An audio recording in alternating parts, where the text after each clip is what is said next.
नमस्कार दोस्तों, स्वागत है आप सबका हमारे हिंदी ज्ञान बोध चैनल में। दोस्तों, हम UGC net JRF Hindi paper 2 दिसंबर 2022 फर्स्ट शिफ्ट में जो प्रश्न पत्र पूछे गए थे उन प्रश्न पत्रों को हम कर रहे थे विद डिटेल। तो इस वीडियो क्लास से पहले हमने 75 प्रश्न कर लिए हैं 25-25 करके। तो आज के वीडियो क्लास में हम 76 से 100 यानी आज भी 25 प्रश्न करेंगे और आज के वीडियो क्लास में ये प्रश्न पूरे मैं कंप्लीट करा दूंगी। तो इसके बाद हम दिसंबर 2022 के सेकंड शिफ्ट के प्रश्न पत्र को करेंगे। तो मैं 25-25 करके नहीं कराऊंगी, एक ही बार में पूरा वीडियो करा दूंगी, जो कि 2 घंटे की क्लास बनेगी। तो क्योंकि एग्ज़ाम आपके इसी महीने होने हैं, तो मेरी कोशिश है कि मैं आपको 10 जून से पहले जितने भी 2020 से 24 तक जितने भी प्रश्न पत्र पूछे गए हैं विद डिटेल मैं उनको करवा दूँ अपने चैनल पे, ताकि किसी न किसी को मेरा ये वीडियो क्लास कहीं ना कहीं कोई हेल्प कर जाए। तो चलिए आगे जो प्रश्न आपके सामने है 76वां वो आपके सामने है। प्रथम प्रकाशन वर्ष के अनुसार रामविलास शर्मा रचित कृतियों को पहले से बाद के क्रम में व्यवस्थित करना है। तो इसमें जो सही उत्तर हो जाएगा वे पहले से बाद के क्रम में, वो मैं आपको बता देती हूँ। यहाँ पे आप देख लीजिए ऑप्शन, सही उत्तर इसका सी हो जाएगा, जिसमें पहले तो आएगा बी, फिर ए, फिर डी, फिर सी, फिर ई आएगा। अब इनके यहाँ पे हम डिटेल पढ़ लेते हैं सन के साथ। आस्था और सौंदर्य, जो कि इसका प्रकाशन वर्ष है 1916। भाषा और समाज, जिसका प्रकाशन वर्ष है 1961। महावीर प्रसाद द्विवेदी और हिंदी नवजागरण, जो कि 1977 की है। नई कविता और अस्तित्ववाद 1978 की है। प्राचीन भारत के भाषा परिवार, जो कि 1979 की है। अगला प्रश्न आपके सामने है। स्थापना वर्ष के आधार पर निम्नलिखित संस्थाओं को पहले से बाद के क्रम में लगाना है।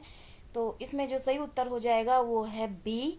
इसमें पहले तो आ जाएगा राजा राम मोहन राय, और इनकी जो संस्थाएं हैं वह ब्रह्म समाज थी, और इसका जो स्थापना हुआ था 1828 में हुआ था। केशव चंद्र सेन ने की जो संस्थाएं हैं वह प्रार्थना समाज और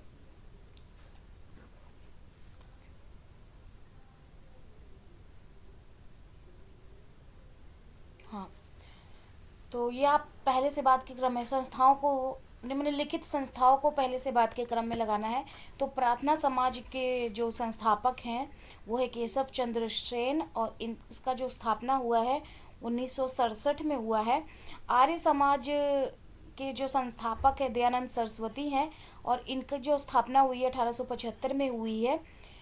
थियोसॉफिकल सोसाइटी, और इसके जो संस्थापक रहे हैं बलाव की एवं कर्नल अलकाट, और इनकी जो स्थापना रही है स्थापना वर्ष 1875 है। और रामकृष्ण मिशन के जो संस्थापक रहे हैं स्वामी विवेकानंद हैं, और इनके जो स्थापना रही है वो हैं 1897। नीचे स्क्रॉल करेंगे, अगला प्रश्न हम देखेंगे। कमायनी के सर्गों को हमने पहले से बाद के क्रम में लगाना है, और मैंने अपने वीडियो क्लास करवा दी है इसके ऊपर, सर्गों को किस तरह से आपने एक सीरीज़ में याद करना है ट्रिक के साथ। अगर देखना चाहें तो देख सकते हैं। इम्पोर्टेंट नोट्स करके एक प्लेलिस्ट है, उसमें आपको ये वीडियो क्लास देखने को मिल जाएगी। तो कमायनी जो है वो छायावाद के प्रमुख कवि जयशंकर प्रसाद का महाकाव्य है, और इसमें कुल 15 सर्ग हैं। और कमायनी के सर्गों को पहले से बाद के क्रम में इस तरह से लगाना है, जिसमें इसका जो सही उत्तर हो जाएगा, पहले आएगा चिंता, उसके बाद आएगा आशा, चिंता, आशा, श्रद्धा, काम, वासना, लज्जा, कर्म, ईर्षा, ईड़ा, स्वप्न, संघर्ष, और यहाँ पे निर्वेद, दर्शन, रहस्य, आनंद। तो कुछ इस तरह से हैं इसके, तो आप इनको ध्यान में रखिएगा। अगला प्रश्न हम देखते हैं। उपन्यासों के प्रकाशन वर्ष को पहले से बाद के क्रम में लगाना। ये सारे प्रश्न रिपीटेड है, पहले बहुत बार पूछ चुके हैं ये प्रश्न। तो महिला आंचल जो है इसका प्रकाशन वर्ष है 1954, और इसके जो उपन्यासकार हैं वो हैं फणीश्वर नाथ रेणु। उसके बाद झूठा सच, जो कि 1958 से 60 है, और इसके उपन्यासकार हैं यशपाल। राग दरबारी का जो प्रकाशन वर्ष है वो है 1900। राग दरबारी का जो प्रकाशन वर्ष है 1968, और ये इसके जो उपन्यासकार हैं श्री लाल शुक्ल हैं। आपका बंटी का प्रकाशन वर्ष 1971 है। इसके जो उपन्यासकार हैं वो मनु भंडारी, मानस का हंस 1972 की है। और इसके जो उपन्यासकार है अमृतलाल नागर हैं। उपन्यासों के सभी कूट असंगत हैं अतः प्रश्न मूल्यांकन से बाहर कर दिया है। तो एनटीए भी कई बार गलती कर देता है, तो एग्ज़ाम में ये प्रश्नों को मूल्यांकन से बाहर कर दिया है। सभी को इनके मार्क्स मिले थे।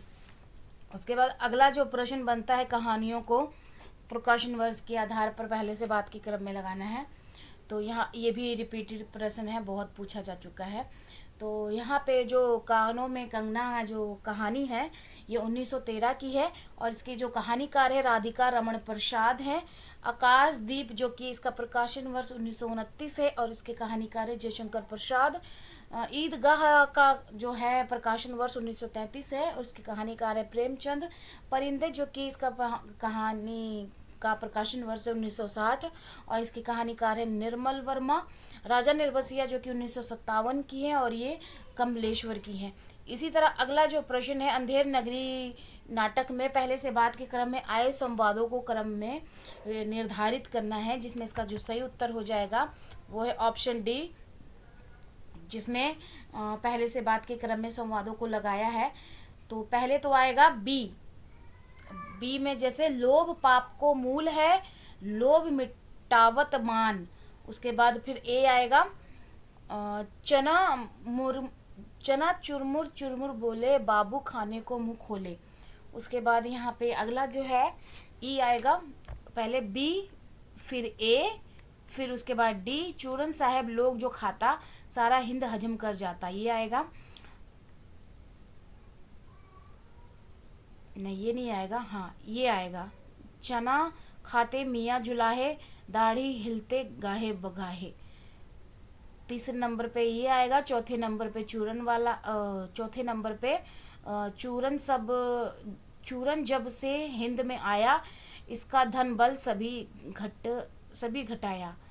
तो बी फिर ए फिर आएगा ई फिर आएगा सी फिर आएगा डी।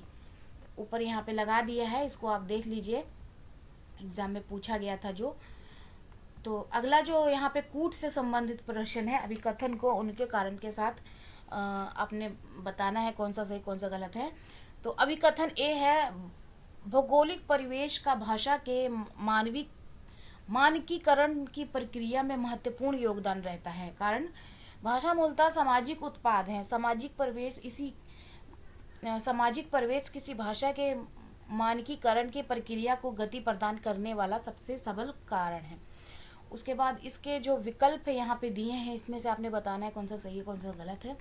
तो इसमें जो सही उत्तर हो जाएगा ए और आर दोनों ही सही हैं, और जो है आर ने ए की सही व्याख्या की है, तो ए ऑप्शन सही हो जाएगा। अभी कथन यहाँ पे लगा दिया है, देख लीजिए आप। उसके बाद यहाँ पे दो कूट दिए हैं, इनको भी बताना है आपने कौन सा सही है कौन सा गलत। तो इसमें जो कथन है, एक कथन बघेली बोली के अन्य दो नाम लरिया और खलटाही भी है। कथन डॉक्टर उदय नारायण तिवारी के अनुसार अवधी बघेली और छत्तीसगढ़ी में बहुत कम अंतर है। तो इसमें जो पहला जो है वो गलत होगा और दूसरा सही होगा। तो यहाँ पे जो उदय नारायण तिवारी के अनुसार अवधी बघेली छत्तीसगढ़ी में बहुत कम अंतर है। उपर्युक्त कथन के आलोक में कथन एक असत्य है, लेकिन कथन दो सत्य है, क्योंकि कथन एक लरिया और खलटाही छत्तीसगढ़ी बघेली की उपबोली है।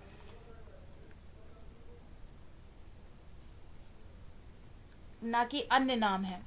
उसके बाद अगला जो यहाँ पे है कथन दिए गए हैं, उनको बताना है आपने। अभी कथन है एक है, जो ए है वो है गांधी जी को सभी धार्मिक विचार उनके निजी अनुभव के निजी अनुभव से निकलते थे, इसीलिए उनकी भाषा में वही वैधता और सच्चाई मिलती है जो उपनिषदों में दिखाई देती है, जो बुद्ध और ईशा तथा परमहंस रामकृष्ण के उद्गारों में भरी पड़ी हुई है। उसके बाद कारण जो है, गांधी जी ने धार्मिक सत्यों को खोजा नहीं, अपने जीवन में उनकी अनुभूति की है। तो इसमें जो सही उत्तर हो जाएगा ए है। ए और आर दोनों ही सत्य हैं। आर ने ए की बहुत ही अच्छे से व्याख्या की है, जिसमें यहाँ पे लगाया हुआ है कि गांधी जी के सभी धार्मिक विचार उनके निजी अनुभव से निकले थे, इसीलिए उनके भाषा में वही वैधता और सच्चाई मिलती है जो उपनिषदों में दिखाई देते हैं, जो बुद्ध और ईशा तथा परमहंस राम कृष्ण के उद्गारों से भरी हुई है। कारण जो है, गांधी जी ने धार्मिक सत्यों को खोजा नहीं, अपने जीवन में उनकी अनुभूति की थी। उपयुक्त कथन के आलोक में ए और आर दोनों ही सत्य हैं। आर ने ए की बिल्कुल सही व्याख्या की है। उसके बाद आगे कथन से संबंधित जो प्रश्न पूछा गया है कि आपका बंटी उपन्यास में विवाह की असफलता तथा तलाक की ट्रेजेडी की त्रास का बेगुनाह बंटी ही सबसे अधिक भोगता है। बेटा कारण आर जो है, बंटी पिता के होते हुए भी बिना पिता का और माँ के रहते बिना माँ का हो गया है, अतः उनसे मिला भटकाव, असमंजस और अकेलापन। उपयुक्त कथन के आलोक में नीचे दिए गए विकल्प को बताना है कौन सा सही है कौन सा गलत है। तो इसमें जो सही होगा वो है ऑप्शन ए। तो ए और आर दोनों सही है, क्योंकि आर ने ए की बहुत अच्छे से व्याख्या की है। और यहाँ पे जो आपका बंटी है वो 1971 की है, और मनु भंडारी जो है मनु भंडारी जो है 1979 की है, और ये मनु भंडारी का ही ये दोनों ये उपन्यास है। इनको ध्यान में रखिएगा, एग्जाम में पूछे जाते हैं। अगला जो कथन से संबंधित प्रश्न है, कारण कथन और एक कथन दो। सिंदूर की होली नाटक में कुल 2 अंक हैं। नज़ीर, माहिर अली, चंद्रकला और कृष्ण लाल इनके प्रमुख पात्र हैं। कथन 2, सिंदूर की होली नाटक की कथा प्रातः काल 9 बजे शुरू होती है तथा कथा की अंतिम घटना लगभग 10 बजे रात्रि में बीत जाती है। उसके बाद यहाँ पे अगला जो दिया हुआ है कि कथन 1 और डी, जो कथन 1 है, सिंदूर की होली नाटक में कुल 2 अंक हैं। नज़ीर, माहिर अली, चंद्रकला, कृष्ण लाल इसके प्रमुख पात्र हैं। कथन 2, जो सिंदूर की होली नाटक की कथा प्रातः काल 9 बजे शुरू होती है तथा कथा की अंतिम घटना लगभग 10 बजे रात्रि में बीत जाती है। तो उपयुक्त तो जो कथन में आलोक में जो कथन 1 असत्य है, लेकिन कथन 2 जो है सत्य है। सिंदूर की होली जो कि 1934 की है, और नाटक लक्ष्मी नारायण मिश्र की है, और इस नाटक में 3 अंक है। प्रमुख पात्र जो है रजनीकांत, मनोज शंकर, माहिर अली, मुरारी लाल, भगवंत सिंह, हरनंदन सिंह, डॉक्टर चंद्रकला, मनोरमा। इस नाटक के 3 दृश्य हैं। पहला दृश्य 9 बजे, दूसरा दृश्य संध्या काल, तीसरा दृश्य रात्रि 10 बजे का है। तो लक्ष्मी नारायण मिश्र की जो प्रमुख नाटक है, अशोक है जो कि 1926 की है, राजयोग 1933 की है, आधी रात 1936 की है। अगला जो अभी कथन से और कारण से प्रश्न बनता है कि एक और द्रोणाचार्य नाटक के माध्यम से समकालीन शिक्षा जगत के यथार्थ विसंगतियों एवं द्रुतताओं को उजागर किया है। कारण एक और द्रोणाचार्य नाटक वर्तमान शिक्षा व्यवस्था में व्याप्त भ्रष्टाचार, पक्षपात, शिक्षक समुदाय के पंगु, असहाय, बेबस, अपाहिज चरित्र को पौराणिक कथा के माध्यम से प्रस्तुत करता है। जो कि आपने बताना कौन सा सही कौन सा गलत है। तो इसमें जो सही उत्तर हो जाएगा वो है ऑप्शन ए, दोनों ही सही हैं। आने की बहुत अच्छे से व्याख्या की है, यहाँ पे लगा दिया है। तो एक और जो द्रोणाचार्य नाटक है शंकर शेष का है, और नाटक के 2 भाग हैं, एक पूर्वार्ध उत्तरार्ध। पूर्वार्ध के 4 दृश्य हैं, उत्तरार्ध के 7 दृश्य हैं। ये भी पता होना चाहिए आपको, क्योंकि पूछा जा सकता है कुछ भी। पौराणिक पात्र जो है द्रोणाचार्य, एकलव्य कृपि द्रोणाचार्य की पत्नी है, अश्वत्थामा द्रोणाचार्य का पुत्र, भीष्म, अर्जुन, युधिष्ठिर सैनिक है, जो कि पौराणिक पात्र हैं। आधुनिक पात्र में अरविंद, लीला, यंदु, प्रिंसिपल चंदू, अरविंद, विमलेंदु, अनुराधा। और ये बार बार एग्जाम में पूछे गए हैं, एग्जाम में ये पात्रों के नाम किस नाटक से ये पात्र लिए गए हैं, तो ये आपको पता होनी चाहिए। उसके बाद एक और द्रोणाचार्य नाटक में महाभारत कालीन गुरु द्रोणाचार्य के जीवन के प्रसंगों की संवेदनशील झांकियां प्रस्तुत की गई हैं। पौराणिक प्रसंगों के आधार पर प्रोफेसर अरविंद के जीवन की त्रासदी को अभिव्यक्त किया गया। महाभारत कालीन प्रसिद्ध पात्र द्रोणाचार्य के जीवन प्रसंगों को आधार बनाकर वर्तमान विसंगति को दिखाया गया है। शंकर शेष के अन्य प्रमुख जो नाटक हैं, मूर्तिकार, रतन गर्भ, बेटो वाला बाय, तिल का ताड़, बिन बाती के दीप, बंधन, अपने अपने खुजराहों के शिल्पी, फंदी, कालजयी, घरोंदा, अरे मायावी सरोवर, रक्त बीज, राक्षस, पोस्टर, चेहरे, त्रिकोण का चौथा कोण, कोमल गंधार, आधी रात के बाद, ये सारे इनके नाटक हैं। उसके बाद है अभिकथन, जिसमें शिव शंभू के चिट्ठे तथा दुबे जी का चिट्ठा की परंपरा में विद्यानिवास मिश्र ने ब्रह्मानंद उपनाम से सरस्वती संपादक श्री नारायण चतुर्वेदी को चिट्ठी लिखी। कारण ललित निबंध की विविध शैलियां विद्यानिवास मिश्र के हाथों में जीवंत हुई हैं। और इसमें बताना है कौन सा सही कौन सा गलत है, जिसमें जो ऑप्शन है ए और आर दोनों ही सही हैं। आर ने ए की सही व्याख्या नहीं की है, लेकिन सही तो है, लेकिन व्याख्या सही नहीं की है। तो शिव शंभू के चिट्ठे तथा दुबे जी का चिट्ठा की परंपरा में विद्यानिवास मिश्र ने ब्रह्मानंद उपनाम से सरस्वती संपादक श्री नारायण चतुर्वेदी को चिट्ठियां लिखी। कथन सत्य है। कारण आर, ललित निबंध की विविध शैलियां विद्यानिवास मिश्र के हाथों में जीवंत हुई हैं। कथन जो है का सही व्याख्या नहीं है।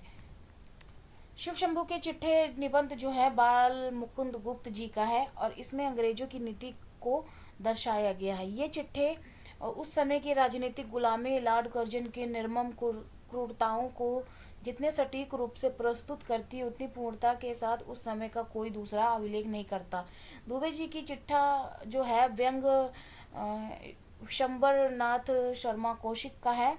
और विद्यानिवास मिश्र जो है ब्रह्मानंद उपनाम से सरस्वती के संपादक श्री नारायण चतुर्वेदी को पत्र लिखते थे, जिसमें चीनी आक्रमण, अंग्रेजी भाषा के प्रमुख तथा सामयिक समस्याओं पर चर्चा करते थे।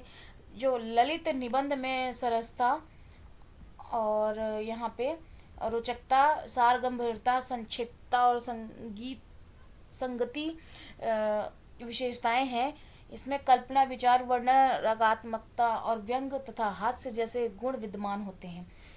ये सब विशेषताएं विद्यानिवास मिश्र के निबंधों में मिलती हैं। इसलिए कहा जाता है कि ललित निबंध की विविध शैलियां विद्यानिवास मिश्र के हाथों में जीवंत हुई हैं।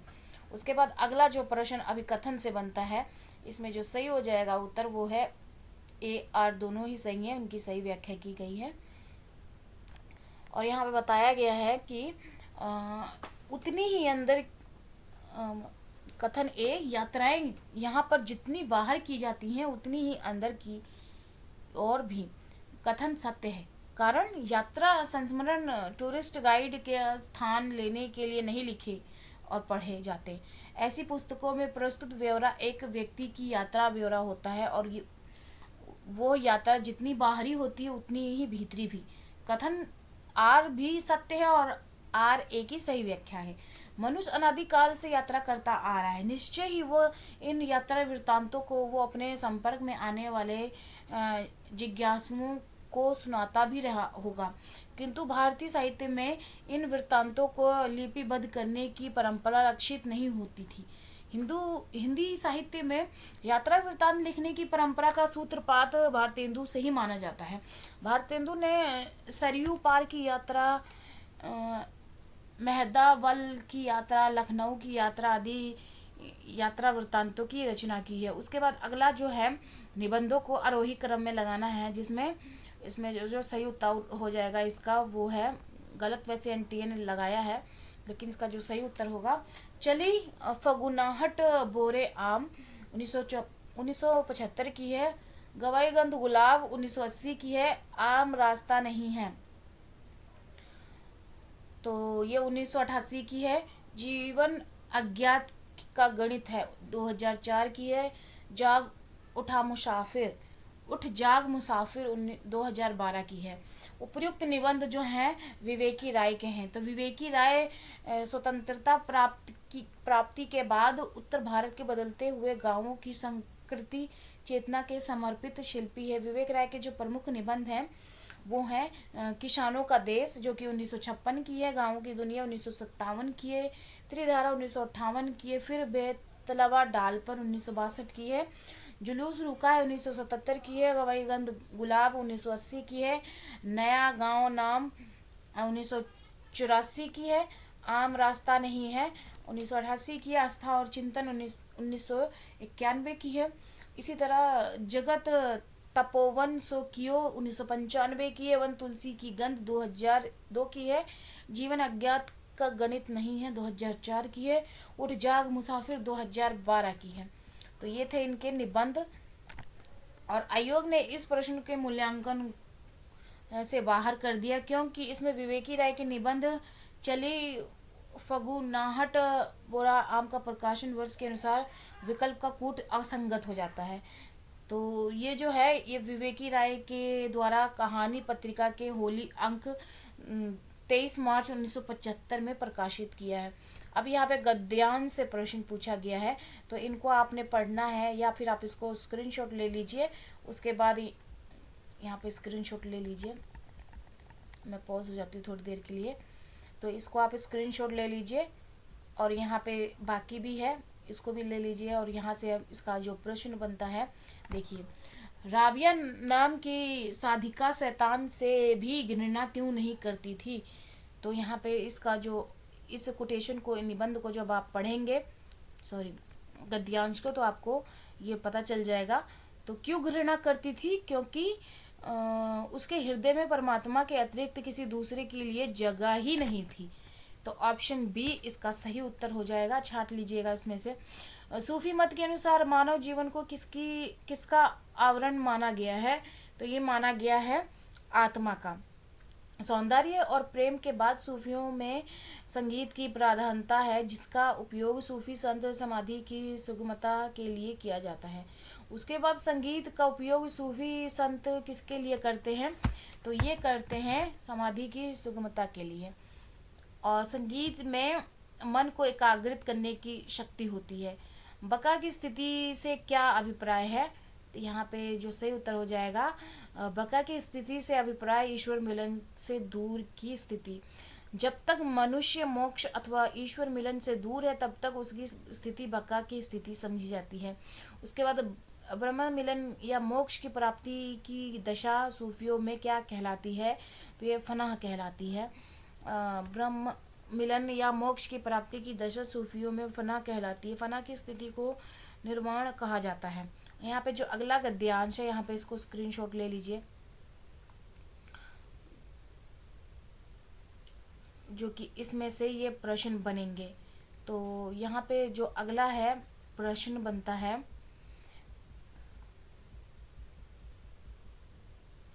उपर्युक्त अनुच्छेद के अनुसार हिंदी प्रवेश में नवजागरण कब शुरू हुआ था।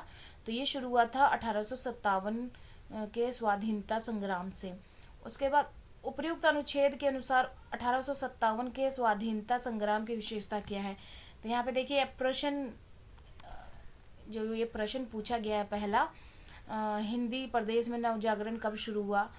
तो कब शुरू हुआ तो यहाँ पे देखिए इसका प्रश्न भी बना हुआ है।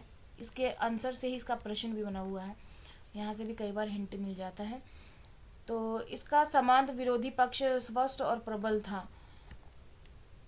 1857 के स्वाधीनता संग्राम की विशेषता क्या है।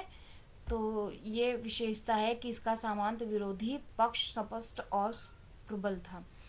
उसके बाद 1857 के संग्राम के बाद किसे बादशाह बनाया गया था। तो ये बनाया गया था बहादुर शाह को। अगला जो है 1857 के स्वाधीनता संग्राम के संबंध में कौन सा कथन सत्य है। तो कथन ए सत्य है, इसका नेतृत्व किसानों ने किया था।